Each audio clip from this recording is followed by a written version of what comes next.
Golden State Warriors nanalo laban sa Dallas Mavericks. Sa halftime ay all sila. Natapos ang third quarter ay lumamang ang Warriors ng 6 na puntos pero natapos ang laro 104-100. Panalo ang Warriors. Laging lamang ang Warriors, mga 4, 6, 8, pero nahahabol din.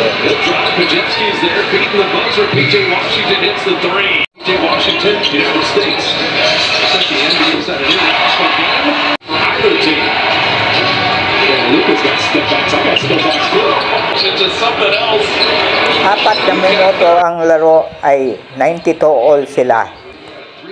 Lalong lumakas ang Warrior na makapasok sa playoff.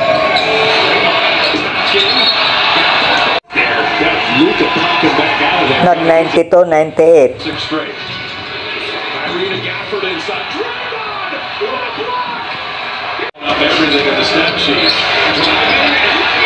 Naging 92-100. Isang minuto na lang ang natitira. Hanggang sa naging 100-102. Natapos ang laro 104 sa Warriors, 100 sa Dallas.